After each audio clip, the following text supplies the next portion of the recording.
Hola a todos, a todas, bienvenidos y bienvenidas a el primer ciclo de conversaciones en el marco del Seminario del Derecho Internacional de los Derechos Humanos de la Universidad Austral de Chile, sede Valdivia. En el día de hoy tenemos en nuestro primer capítulo a una gran invitada.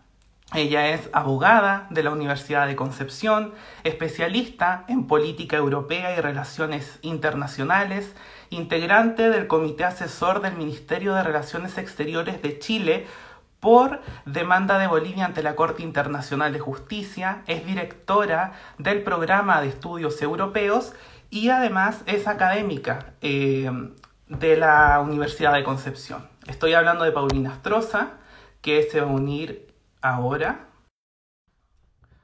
Va a estar junto a nosotros en este primer capítulo. Vamos a esperar que se una. Y me gustaría saber si me escuchan bien, si pueden hacer pulgar arriba.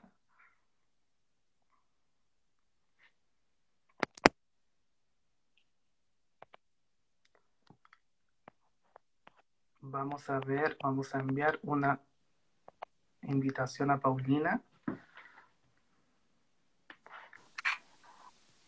Hola Paulina. ¿Qué tal? ¿Cómo estás? Bienvenida, muy bien. Bienvenida a nuestro primer capítulo del ciclo de conversaciones.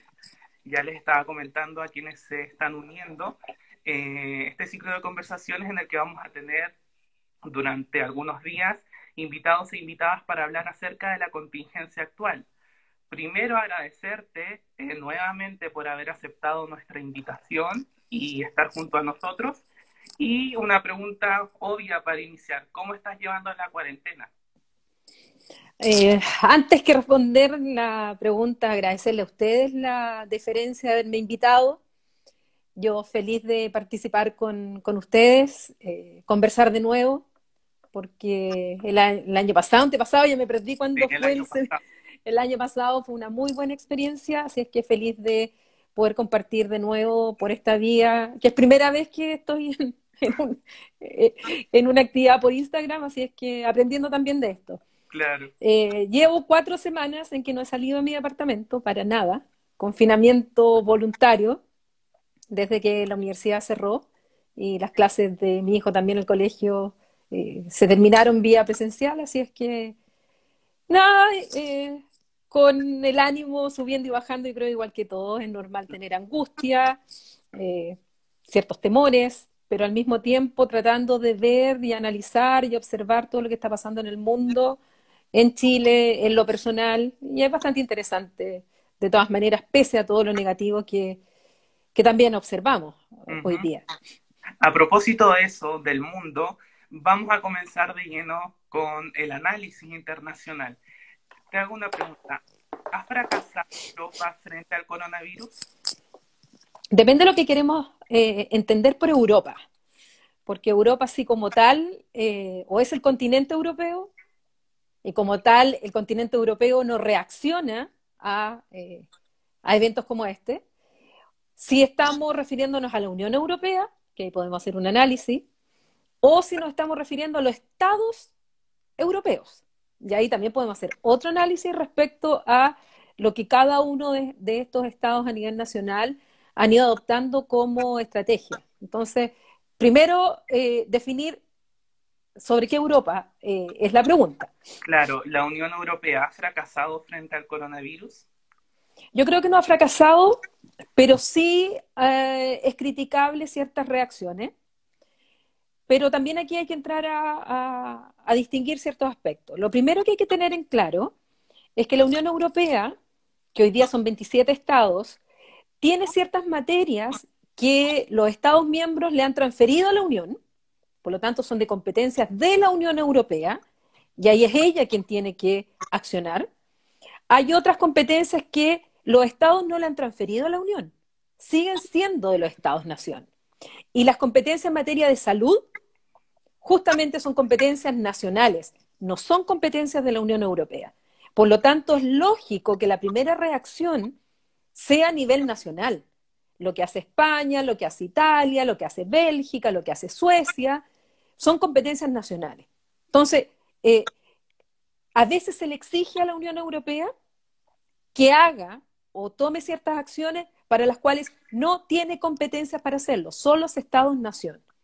Y dentro de las competencias que la Unión sí debiera adoptar,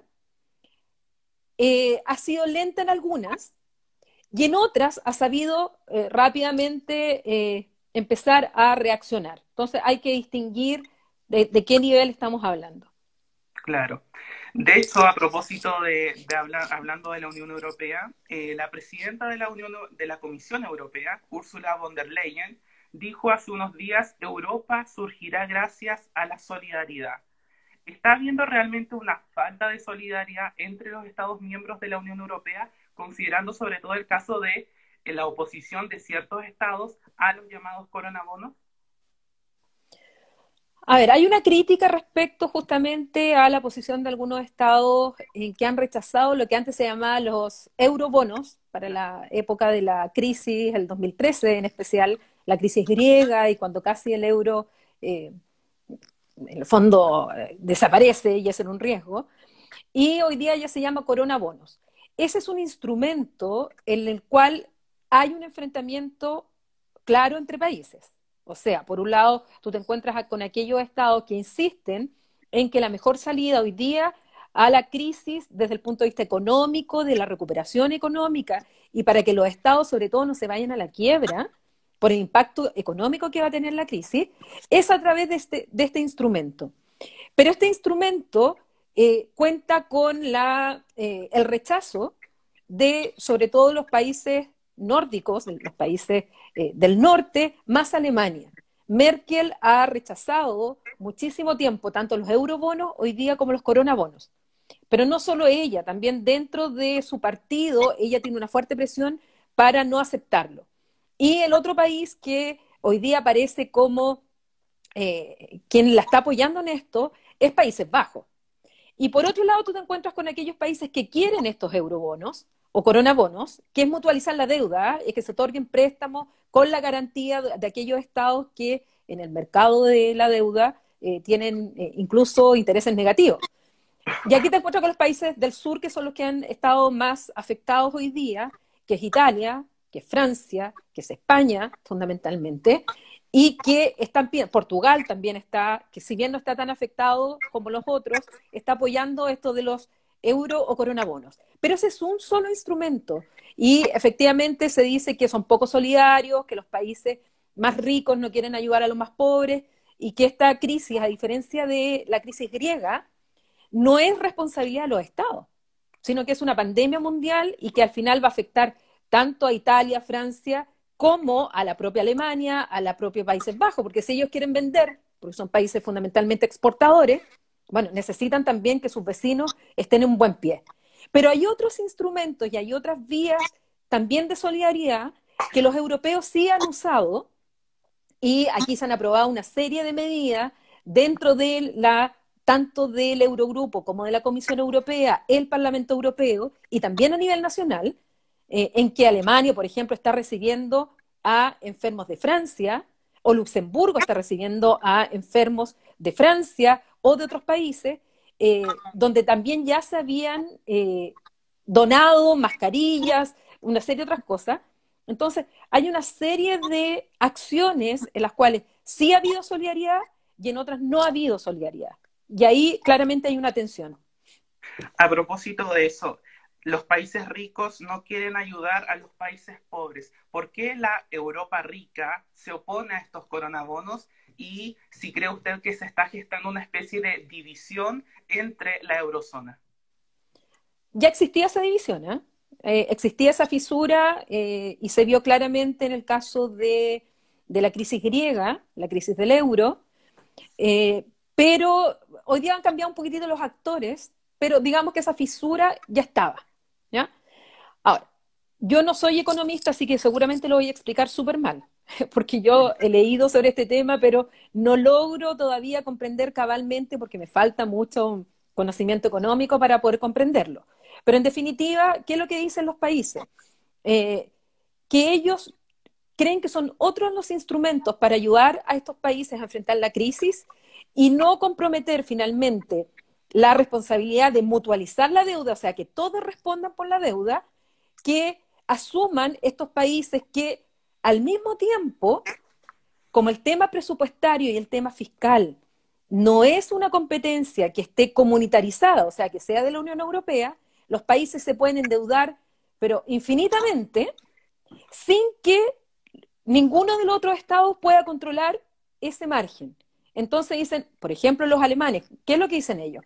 ¿Cómo nosotros vamos a garantizar la deuda italiana o española si resulta que nosotros no podemos controlar el gasto de España o de Italia y tampoco para eso se requiere la aprobación del Parlamento alemán?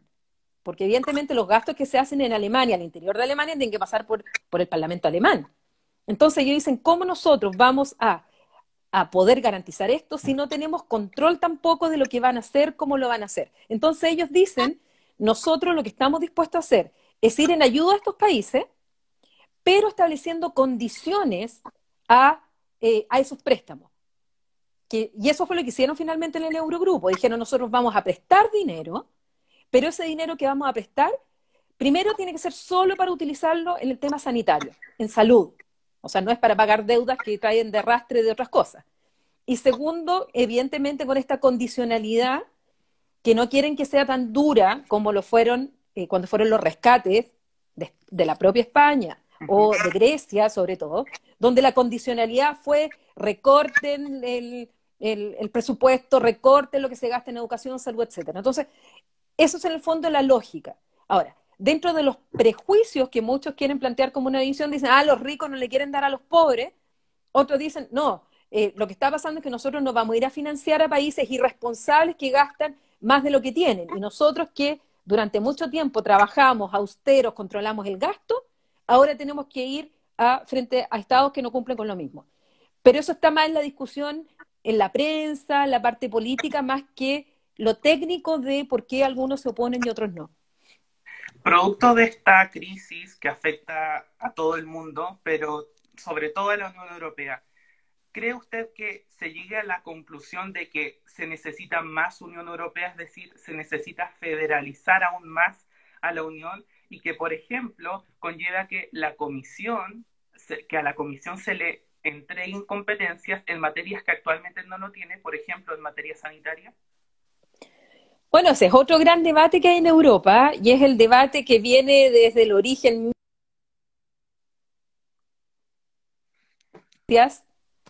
entregarle a la Unión Europea. ¿Cuántas competencias en el fondo transferir?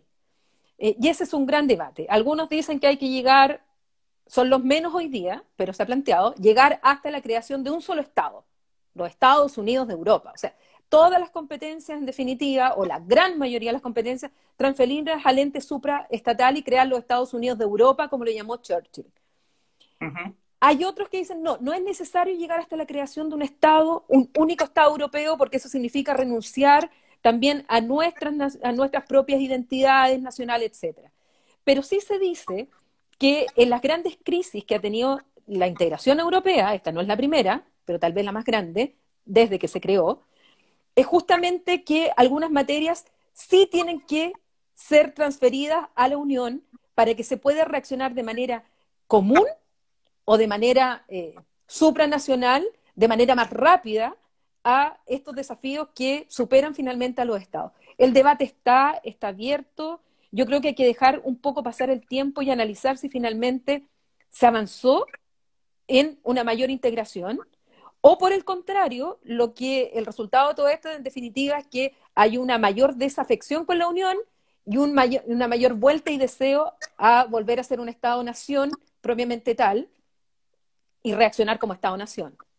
Pero al mismo tiempo, pese a estos sacudones que hay, al final siempre los europeos saben que las soluciones tarde o temprano tienen que ser en colaboración con todos los Estados miembros, porque ellos dependen mucho unos de otros. Entonces tienen que llegar a un punto en que a lo mejor no transfieren la competencia, pero tienen que coordinar y colaborar entre ellos y buscar las herramientas. Y eso siempre lo han hecho cada vez que ha habido crisis. Vamos a ver qué pasa con esta.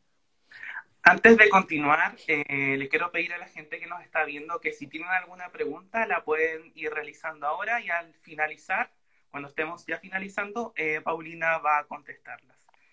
A propósito del tema de la crisis, hay una frase que dice: la Unión Europea se consolida y crece después de cada crisis. ¿Podría ser esta la excepción? Podría ser esta la excepción. La verdad es que algunos han planteado que efectivamente Europa se ha hecho a punta de golpes, a punta de crisis. Cada crisis que la integración europea ha sufrido, al final, grave, más grave, menos grave, han estado al borde del precipicio, pero al final han llegado a un acuerdo, bueno, malo, insuficiente, pero finalmente llegan a un acuerdo y eso ha implicado muchas veces una profundización del proceso de integración. Otras veces ha significado la ampliación de la integración. Todo depende en qué etapa de la crisis. Algunos hoy día, algunos especialistas están planteando que esa idea de los avances de la integración, crisis a crisis, está agotado. Y que hoy día podría ser justamente esta gran crisis, si Europa no sabe reaccionar de manera colaborativa y que le dé inmediatamente, digamos, el soporte a los estados, que efectivamente esta puede ser aquella crisis que por excepción no avance en la integración, sino que sea un retroceso.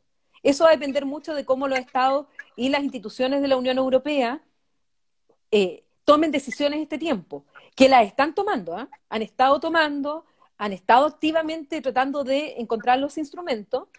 Ahora hay que ver cuántos de esos instrumentos la gente de verdad percibe que vienen de la Unión Europea, porque aquí hay un juego un poco diabólico, porque cuando hay, digamos, cosas buenas, los políticos nacionales dicen que es gracias a ello por la política nacional. Cuando hay cosas malas, dicen que esto es culpa de la Unión Europea, sea o no sea la culpa de la Unión Europea. Entonces, también vamos a ver cómo el mensaje se transmite, porque si es algo que finalmente viene efectivamente la colaboración entre todos los estados, gracias a la Unión Europea, pero los distintos europeos lo perciben como que es gracias a su Estado-nación y que la Unión Europea no ha hecho nada, esa desafección va a continuar, aunque no sea verdad que la Unión no ha hecho nada. Respecto al daño económico que está teniendo la Unión Europea a propósito del COVID-19, ¿qué efectos tendrá en los Estados miembros de la Unión Europea, sobre todo en aquellos que aún no se logran recuperar por completo de lo que fue la crisis de la eurozona? Y considerando además que hoy el FMI señaló que se prevé una caída del 7,5% del PIB de la eurozona en 2020. A ver, los efectos, si es que llega a ocurrir lo que dice el Fondo Monetario Internacional, que incluso le dio hoy día a la mañana un especialista que decía que incluso veía que eran optimistas esos datos, decía él. Ojalá incluso fuera lo que señala el Fondo Monetario. Y lo que señala el Fondo Monetario ya es dramático.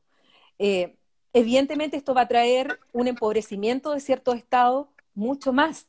O sea, piensa que lo que está planteando el Fondo Monetario, en el caso de España, tomemos un ejemplo, lo que se está proyectando es un desempleo por sobre el 20%. Una caída, si no me equivoco, del 10 y tanto por ciento en el caso español. El caso alemán se está planteando una caída del 6%. O sea, Alemania, la locomotora de Europa, un 6%.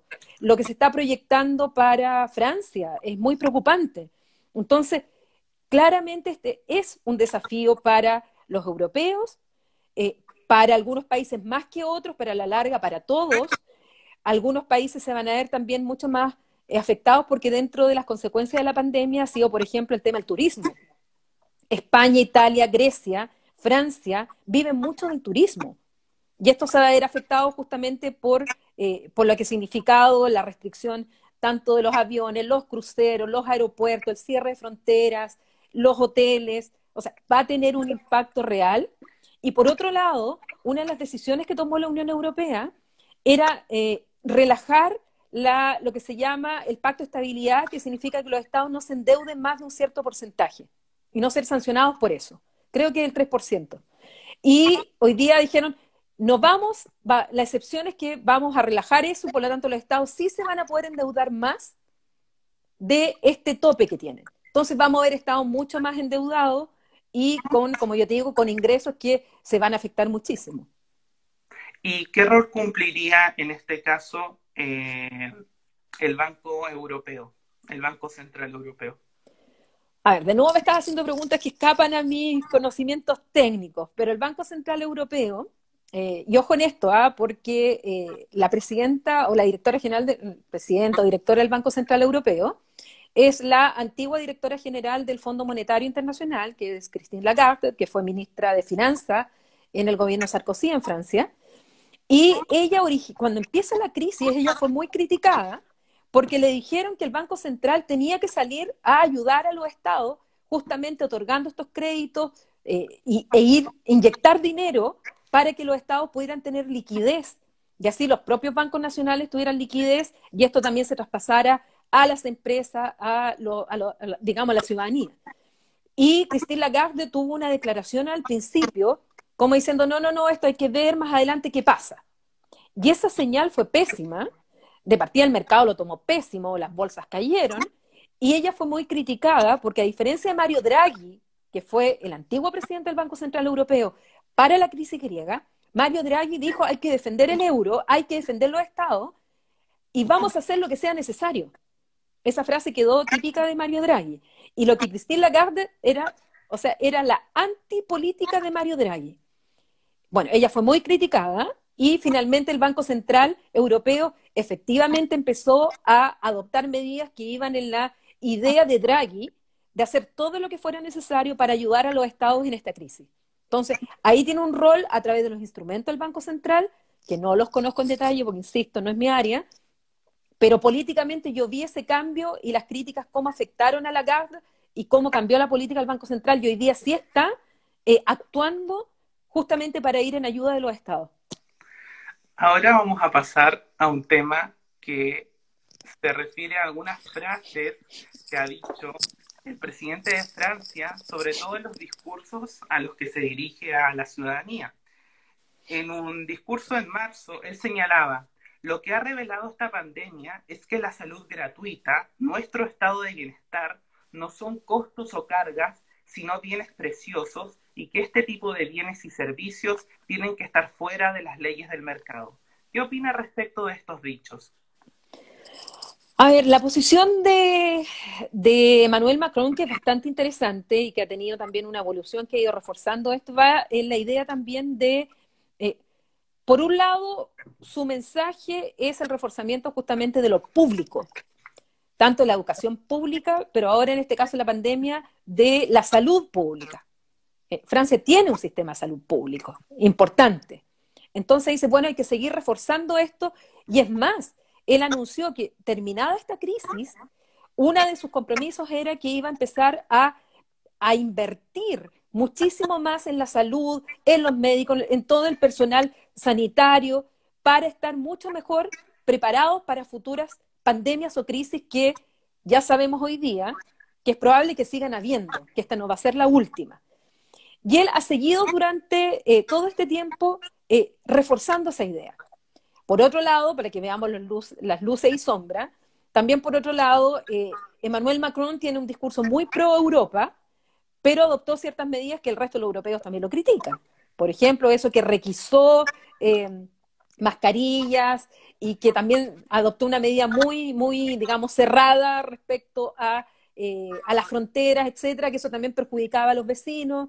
Entonces, ha sido también un poco, hay que ir viendo las distintas medidas y los distintos discursos que él ha ido planteando. Pero sí plantea esto de la salud pública y que hay que reforzarla. Incluso pidió disculpas. Dice, hago el mea culpa porque no lo hicimos antes. Y hoy día nos pilla esta pandemia no tan preparados como debimos haber estado, pero él dice que él se va a comprometer a que sí se va a reforzar. Piensa además que hay que saber que en el caso de Francia, el presidente de la República dura 5 años y puede ser reelegido por una vez. Y él va en su primer mandato, por lo tanto él también está pensando en su segundo mandato. Claro. A propósito también de Macron, el fin de semana salió una noticia cuyo titular decía Macron propone aislar a Europa del resto del mundo. Se presta a Macron la intención de pedir a la Unión Europea el cierre de todas las fronteras del espacio Schengen, incluso después del fin del confinamiento generalizado. si esto llegase a pasar, ¿qué posibles consecuencias habría? Y sobre todo, ¿cuál cree usted que son los motivos? Es decir, ¿el principal motivo es el COVID-19 o por debajo se esconde otro? Yo creo que Macron ha tenido, por un lado, un discurso muy pro-Europa, pero también con una raíz que uno puede empezar a analizar un poquito más fino, muy nacionalista, soberanista francesa también. Entonces ha sido una mezcla y una tensión ahí en esas dos visiones que tiene Macron. Y efectivamente él hizo esas declaraciones, en el discurso de ayer habló de nuevo del cierre de las fronteras, incluso habló de los países no europeos, y resulta que Schengen no incluye a todos los países europeos, o sea, hay países que no son Schengen, pero que son europeos, y eso implicaría cerrarle las fronteras. Pensemos en el propio Reino Unido, que es europeo, pero no es Schengen. Entonces, él de nuevo habló de esto y algunos que son partidarios de la integración están ya encendiendo las alertas diciendo, ojo con esto, porque si esto se mantiene, efectivamente es el propio espacio Schengen que después puede terminar a la larga. ¿Por qué? Porque algunos países, el espacio Schengen significa que se eliminaron los controles fronterizos dentro de los estados que forman parte de este acuerdo. Y por excepción, tú puedes retomar esos controles fronterizos. El propio Tratado de Schengen así lo establece. Muchas veces se han restablecido los controles, por ejemplo, para los mundiales de fútbol o la Eurocopa. Se restablecen transitoriamente los controles. Para el caso de la crisis migratoria, algunos también invocaron esto y restablecieron controles. El tema de ahora es que no se transforme en algo transitorio, sino que se transforme en algo permanente. Y eso evidentemente es un riesgo para el propio proceso de integración, porque las fronteras, la falta de controles fronterizos, ayuda al mercado único, que es la base también de la integración europea. Entonces, hay que seguir viendo eso porque es un tema que hay que ponerle mucha atención. Voy a hacer una pregunta que nos envió alguien a través del mensaje directo. Dice, ¿qué se entiende en general y ahora en el caso particular del COVID-19 lo referido al término de vulnerabilidad en el ámbito de las relaciones internacionales? Uy, ese es un temazo, ¿eh? Y no solamente en el ámbito de las relaciones internacionales, sino que a nivel nacional y a nivel personal. Yo creo que una de las consecuencias que justamente está quedando muy en evidencia con esta pandemia es que nosotros, en general, los estados, sobre todo occidentales, las grandes potencias, se sentían de alguna manera invulnerables. Eh, Cuando tú tienes esa sensación, esa percepción de invulnerabilidad, te da una confianza para hacer lo que quieras. Y eso también te permite, al tener esa confianza, en adoptar ciertas decisiones internacionales o incluso nosotros nacionales, porque si nosotros sentimos que nada nos va a pasar, bueno, ¿qué es lo que hacemos? Viajamos, vamos a distintos lugares, no prestamos mayor atención a distintas cosas, porque nos sentimos invulnerables. Ahora, con esta sensación y esta percepción de vulnerabilidad, evidentemente surge la sensación de miedo. Las personas se angustian, porque cuando uno se siente vulnerable, surgen todos los miedos, y eso es natural en las personas, y es natural también que los estados empiecen a reaccionar y dicen, o sea que sí podíamos ser infectados, sí había algo que iba a atacarnos, que ya no es además que no es la amenaza clásica, no es el tiempo de la Guerra Fría que se estaba pensando en un ataque nuclear, ni siquiera se está pensando en que es el ataque del ejército vecino. O sea, estamos hablando que se sienten vulnerables ante una pandemia y que los estados no le están dando la protección o no están preparados para proteger a la población. Y eso va a tener efecto. Por un lado, hay populismos que se aprovechan de eso. Esta sensación de mayor vulnerabilidad de las personas, que les hace tener miedo y angustiarse, bueno, los populismos lo que hacen es reforzar ese miedo, buscar un enemigo y decirle que ellos tienen la solución fácil, ya sea cerrando fronteras, ya sea desintegrándose con otros, ya sea, hay distintas formas. Que la culpa es del extranjero, la culpa es de esto, porque nunca la culpa es de uno. Entonces, sí está teniendo efectos a nivel político internacional, como nacional, y también respecto a las personas. Vamos a hablar ahora sobre el Reino Unido. ¿Cree que Boris Johnson mantendrá su posición inicial de terminar este periodo de transición a propósito del Brexit el 31 de diciembre o necesariamente esto se va a extender? El plazo ya era, antes de la pandemia, ya era un plazo muy breve. O sea, pretender tener un acuerdo para fin de año y que ese acuerdo empezara a regir el 1 de enero del 2021, ya era ambicioso. O sea, la Unión Europea se lo había dicho muchas veces, que el plazo era muy, muy poco y que los temas son muy complejos para negociarlos en 10 meses, 11 meses, que era el plazo inicial. Piensa tú que todos los tratados internacionales que ha celebrado, los grandes tratados internacionales que ha celebrado la Unión Europea con terceros estados, se han demorado en promedio 7, 8 años en negociar. Con Canadá se demoró ese tiempo, y Canadá es un socio relativamente, no es un socio complicado para negociar. Y la Unión Europea nunca ha negociado un acuerdo de este tipo, menos el Reino Unido. Entonces se le dijo 10 meses, muy poco tiempo, pero fue el Reino Unido quien puso ese plazo. Ahora, ese plazo se puede pedir prórroga.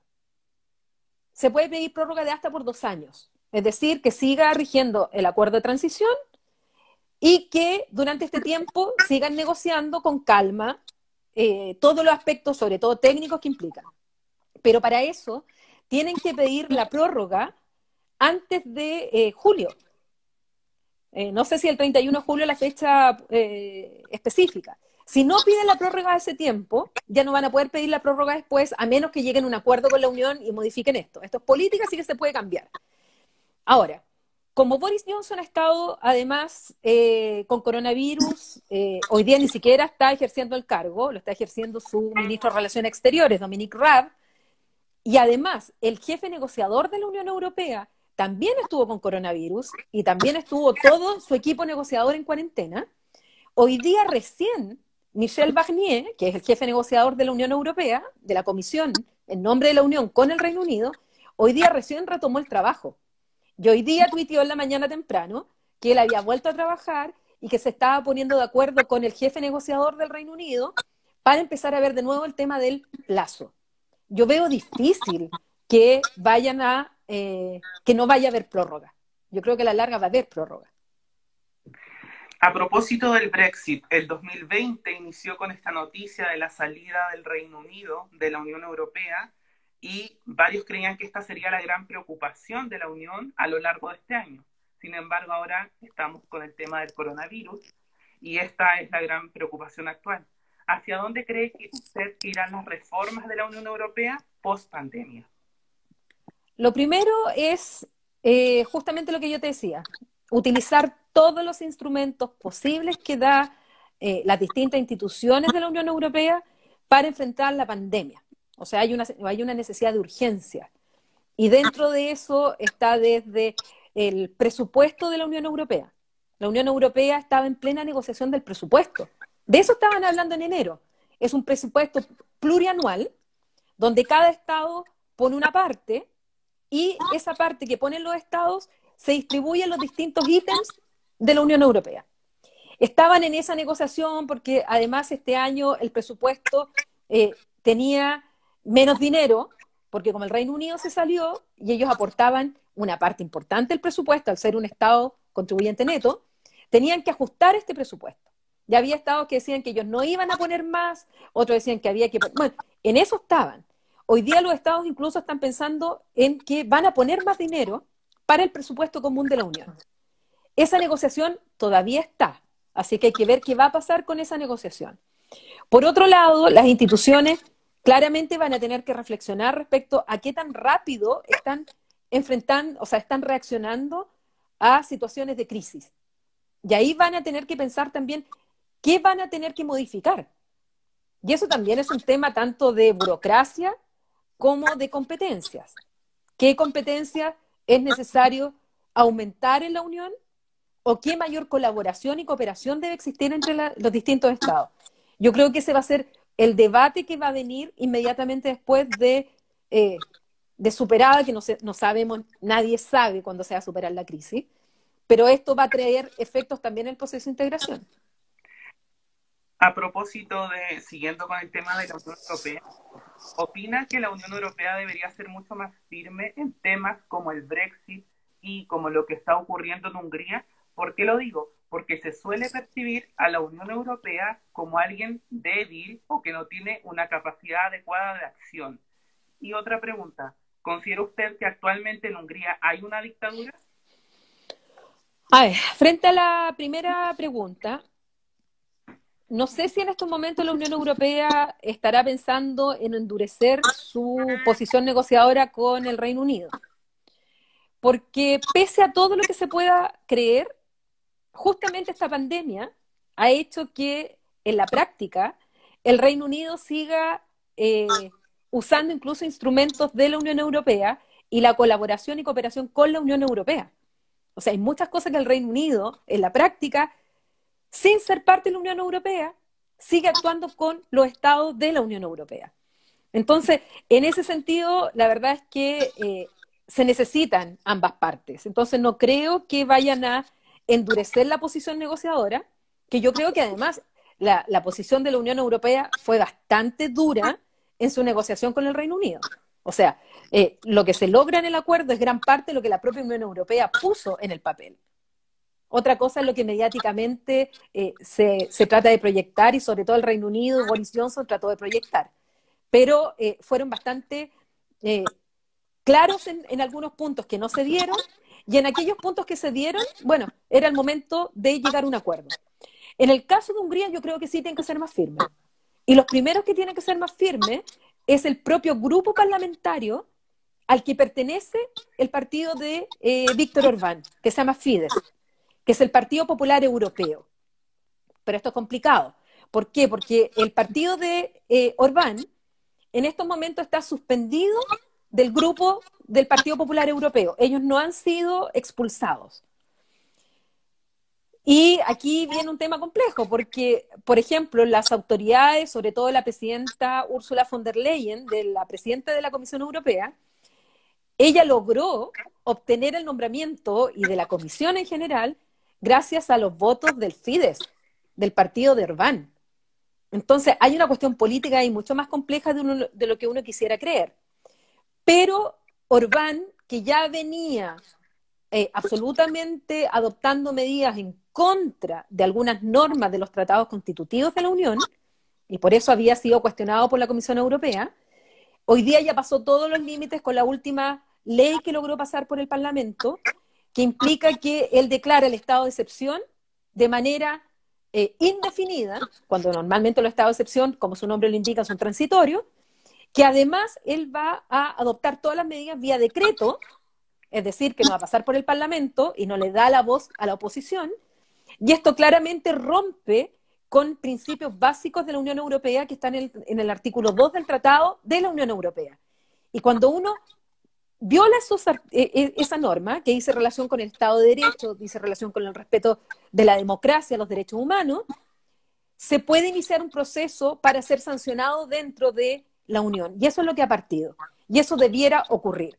Y claramente, hoy día, podemos decir que Hungría tiene a lo menos, por decirlo de manera diplomática, un Estado autoritario que está rompiendo el Estado de Derecho, que ya lo venía haciendo, y que está tratando de impulsar algo que el mismo Orbán ha dicho que él quiere, que es su sistema político ideal, que lo llama de una democracia iliberal, fuera del modelo occidental liberal. Entonces, hay una tensión, y sí, yo creo que la Unión Europea, los Estados miembros, partiendo por el Partido Popular Europeo, debieran ser más firmes con Hungría.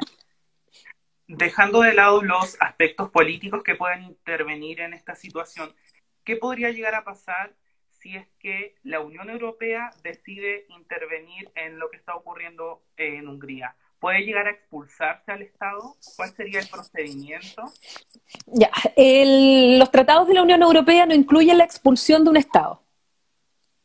Los tratados incluyen la posibilidad de adherirse, aceptar un nuevo Estado.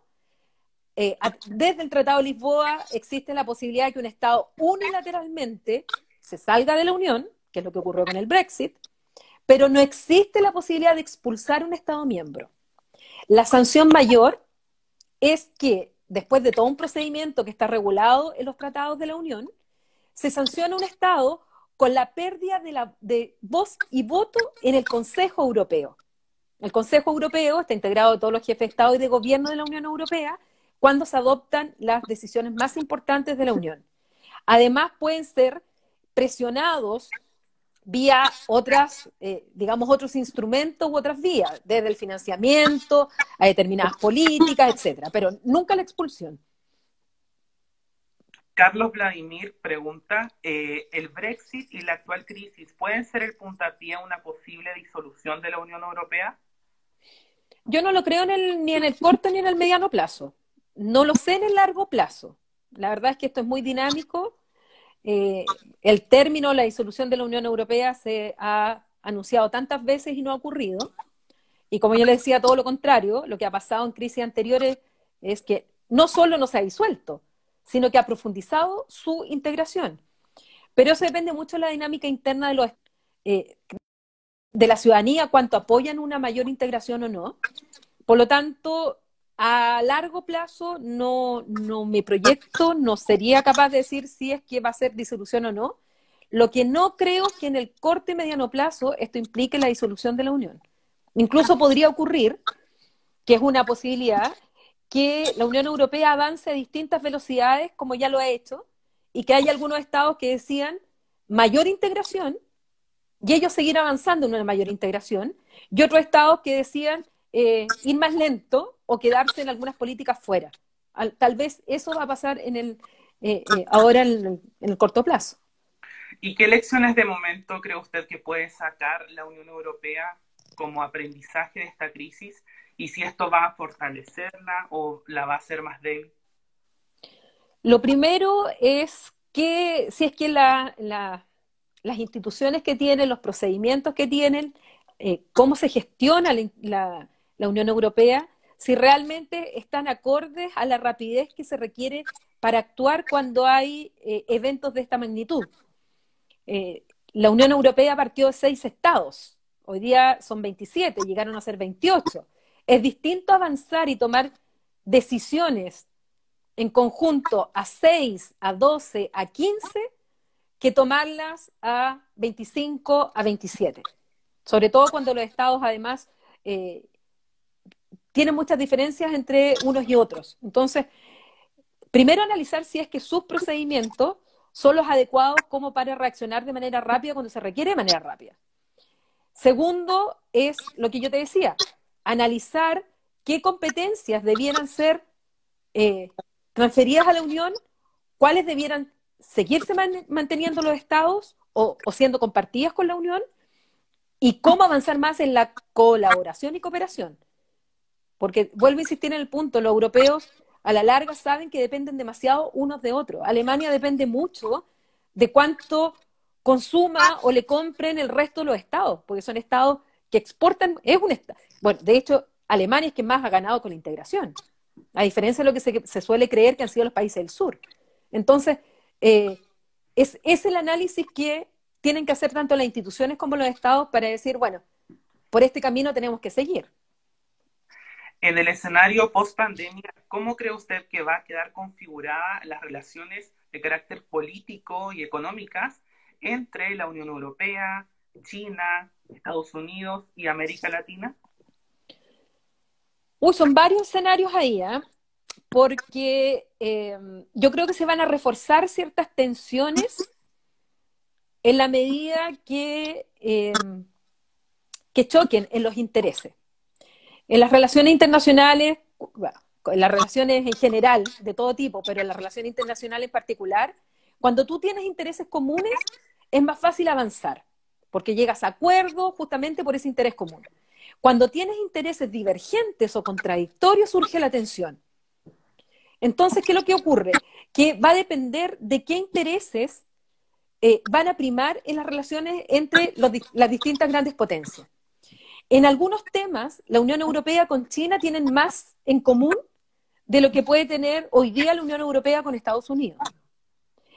Y por eso estamos viendo también cómo los chinos han entrado en Europa a través de su soft power sobre todo, vía primero el comercio, y hoy día están entrando directamente a través de, qué sé yo, las donaciones de mascarillas, de equipos médicos, o que los mismos médicos chinos están yendo a Milán, vimos las imágenes. Eso es soft power. Bueno, ¿cómo va a percibir la Unión Europea ese soft power de los chinos? Es un tema. Porque por un lado van a decir, sí, necesitamos los chinos, pero por otro lado van a decir, no, pero este es competidor nuestro. Entonces, ahí puede surgir una tensión que se puede reforzar.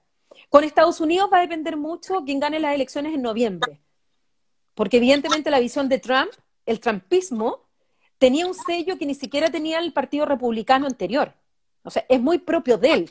Y el enfrentamiento que tuvo con la Unión Europea, en particular con Alemania, con Francia, era muy de Trump, de la política y lógica de Trump. Entonces, depende de lo que vaya a pasar en las elecciones en noviembre, si es que es reelegido o si finalmente es John Biden, eso va a implicar un cambio también en la vinculación con Europa. En relación a América Latina, la verdad es que la Unión Europea incluso había estado un poco ausente o alejada, no ausente, sino que un poco más alejada de América Latina, salvo evidentemente lo tradicional de España, que está muy vinculada a nosotros, Portugal, también por razones históricas, pero en este escenario también la Unión Europea de nuevo va a reforzar ese tema que América Latina también estaba siendo ganada por el espacio, o sea, estaban dejando un espacio que estaba siendo llenado por China. China tiene mucha influencia hoy día en América Latina, y eso también implica una pérdida de influencia de Europa. Entonces, ese escenario yo creo que se va a seguir planteando post pandemia. Y ahí hay que ver, bueno, veamos cómo las tensiones, los intereses contrapuestos, los intereses comunes, van a ir jugando, y ahí vamos a saber cuál es el rol que cada uno va a jugar en este escenario internacional. Ayer el sitio Forbes publicó un artículo que señala qué tienen en común los países con las mejores respuestas de coronavirus, y se señala a las mujeres líderes. ¿Qué rol cree usted que cumplen las mujeres en el marco del COVID-19, sobre todo considerando que los países que han dado mejores respuestas ante estas pandemias son liderados por mujeres? Estoy hablando, por ejemplo, de Angela Merkel en Alemania. A ver, lo primero, quiero plantear una idea, en el sentido que si hay una característica en el mundo hoy día, en esta gestión de la crisis, es la ausencia de liderazgo. O sea, cuando han habido grandes crisis, el quien ha tomado siempre el liderazgo y ha empujado al resto ha sido los Estados Unidos. Y eso hoy día claramente no lo vemos, al contrario, Estados Unidos ha dejado un vacío, y después cuando uno empieza a ver los liderazgos en general, hay una percepción justamente de falta de liderazgo internacional. Pero dentro de esta falta de liderazgo internacional, efectivamente, como tú lo señalas, han surgido liderazgos muy interesantes de analizar, y que dentro de ellas están estas mujeres que tú señalas. No todos los liderazgos femeninos han tenido buena crítica, ¿ya? Yo te decía que Christine Lagarde ha sido criticada, Ursula von der Leyen ha sido criticada. Ambas recién han asumido sus cargos, ¿eh? Ellas partieron a fines de diciembre, principio de enero. Pero más allá de eso, ellas han sido criticadas. Angela Merkel, a nivel alemán, ella ha sido muy bien valorada. De hecho, subió a un 75% en la última encuesta de apoyo. Acuérdense que Angela Merkel estaba siendo muy golpeada, incluso se pensaba que iban a haber elecciones anticipadas porque su coalición estaba muy golpeada, su partido había perdido elecciones regionales importantes, pero sin embargo, su liderazgo hoy día en la gestión de la crisis ha sido muy bien recibido por parte de los alemanes y ha subido en su valoración. Sin embargo, a nivel europeo, ha sido criticada por un importante sector, justamente por esa falta de solidaridad que hablamos al principio con el tema de los coronavirus, ¿ya? Entonces, coronabonos. Entonces, ahí hay un rol. Y de los otros liderazgos son súper interesantes porque efectivamente si hay algo en común que tienen todas ellas, y sumada a la primera ministra de Nueva Zelanda, sumada también al caso de la primera ministra en Islandia, sumada también con la presidenta de Taiwán, que son los casos que se han mencionado, eh, efectivamente han tenido una forma de liderazgo distinta, que más allá de los números, si es que lograron aplanar la curva, no la lograron aplanar, ha sido un liderazgo que ha dado confianza a su población, han sido muy empáticas, han utilizado un lenguaje y una forma de acercarse a la ciudadanía muy distinta a lo de otros líderes, y eso ha dado un sello distinto. Un ejemplo es, por ejemplo, que la primera ministra de Nueva Zelanda declaró en un momento oficialmente que el conejo de Pascua era una labor esencial y por lo tanto no sometía a las restricciones de la cuarentena. Manda un mensaje muy empático a los niños. La primera ministra de Noruega se da cuenta que los jóvenes no se informan por los medios tradicionales. Entonces dice, bueno, ¿de qué forma le voy a pasar el mensaje que hay que cuidarse, que es necesario respetar las normas del confinamiento? Bueno, utilizó a influencers y recurrió a ellos. Hizo una conferencia de prensa directa hablándole y teniendo preguntas de los niños y niñas, solamente dejando fuera a los adultos. Entonces, han tenido ciertos sellos que lo que logran transmitir y proyectar es confianza, es empatía, es cercanía, es que la gente sienta que hay alguien que está liderando para darles protección. Y esto quiero decirlo, esto es hoy día en esta primera etapa de la crisis, porque no sabemos cómo va finalmente a evolucionar, no sabemos si realmente todas las políticas adoptadas por estas mujeres van a producir los efectos esperados, pero en esta primera etapa efectivamente están demostrando un sello más de protección y contención que liderazgos masculinos no han logrado de la misma manera proyectar. A propósito de la importancia del lenguaje para acercarse a la ciudadanía, el presidente Piñera el fin de semana agradeció a las Fuerzas Armadas que han colaborado en proteger mejor nuestras fronteras para evitar que a través de la inmigración ilegal podamos estar trayendo a nuestro país la contaminación o la infección del virus que nos está atacando. ¿Qué opinión tiene respecto de estos dichos? Lamentable, dichos más encima en ese contexto. Primero porque nosotros sabemos que el virus no tiene fronteras. Y el virus llegó además a nuestro país no por inmigrantes ilegales, llegó por turistas. Y por lo tanto, hacer ese vínculo, ese link entre inmigración ilegal y virus, me parece un desacierto total. Eso es lo primero. Lo segundo es que justamente lo que requerimos los estados para poder finalmente tener una buena gestión de la crisis es mayor cooperación. No es cerrar las fronteras de una manera permanente y no es esa desconfianza con el extranjero, menos aún con el inmigrante, porque ya sabemos que el inmigrante y el refugiado por distintas causas se mueven y la inmigración ha existido siempre en el mundo. Entonces, ojo con esos mensajes. Yo hoy día a la mañana, justo antes de la entrevista, leí un artículo que salió publicado en el Diario Confidencial, ya había leído otras noticias en el mismo sentido, en que hoy día en Alemania, sobre todo en el estado de Baviera, los sirios que fueron acogidos el año 2015 para la crisis, muchos de ellos tienen preparación médica, tienen conocimiento en salud, y hoy día el estado de Baviera le está pidiendo a esos refugiados sirios que los ayude en los hospitales. Hoy día esos sirios que llegaron en condiciones tan dramáticas, cuando Angela Merkel abrió la frontera justamente y acogió a ellos y que tuvo además un impacto político, un golpe muy fuerte para la propia Angela Merkel, en un estado como Baviera, el más rico de Alemania, donde además subió mucho Alternativa para Alemania, este partido ultraderecha contrario a la inmigración, resulta, mira la paradoja, que hoy día es el propio Estado, la asociación médica que le está pidiendo a los sirios con conocimientos médicos que vayan a ayudar al sistema público alemán que necesita hoy día tener a gente preparada para atender a los enfermos alemanes que están llegando. Entonces, ojo con estos links tan fáciles que se hacen entre inmigración, amenazas, cierre de fronteras. Es mucho más complejo el fenómeno como para simplificarlo a tal extremo de hacer ese tipo de declaraciones. Y ya para ir terminando, una última pregunta. Posibles escenarios políticos internacionales post pandemia COVID-19.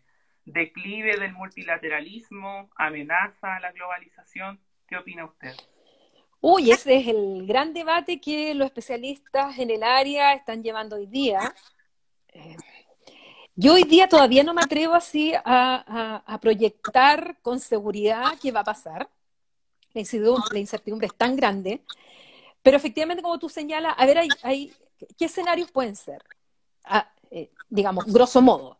Primero, efectivamente, una desglobalización, un repliegue en este intercambio en muchas dimensiones, porque no es solo comercio, y que puede haber una desglobalización, es una alternativa, un reforzamiento del Estado-nación, un debilitamiento del multilateralismo, como tú señalas, y más una relación más casi siglo XIX en algunos temas, o principios del siglo XX, pero también tú puedes proyectar un escenario desde otro punto de vista. Primero, que al final los estados se van a dar cuenta que para poder salir de desafíos tan grandes como este, como el cambio climático, como el narcotráfico internacional, el terrorismo internacional, se requiere lo multilateral, se requiere la colaboración internacional. A nivel de Estado-nación, no van a frenar ni la inmigración ilegal, o la inmigración, digamos, en general, ni el terrorismo internacional, ni las pandemias, no tiene fronteras. Necesitan la colaboración. Tal vez algunos aspectos van a sufrir un retraso o un repliegue en lo que dice relación con los intercambios, pero tal vez pasado una etapa de impacto, se realicen desde otra forma. Y eso no va a implicar menos interacción, tal vez implique más interacción. Entonces, está todo abierto, hay mucha incertidumbre, hay que ver cómo van reaccionando los estados y las poblaciones a esto, y sobre todo qué tan rápido salimos de la pandemia. Y eso, la verdad es que ustedes han visto, los especialistas, que nadie tiene claro cuándo vamos a salir efectivamente de la pandemia. Bueno, Paulina, ya estamos en el tiempo. Te agradecemos por haber aceptado nuestra invitación. También le agradecemos a quienes nos estuvieron viendo y le recordamos que el día jueves 16, es decir, este jueves, a las 6 de la tarde, vamos a estar con Jaime Baza a través de nuestro Instagram, y el día sábado 18, a las 6 de la tarde también, vamos a estar conversando con Mirna Chilinder. El domingo también vamos a estar publicando quiénes son las y los invitados de la próxima semana. Así que muchas gracias, Paulina, y gracias a los que nos vieron. No, gracias a ustedes y que estén muy bien y que les vaya bien con las otras entrevistas. Gracias. Adiós.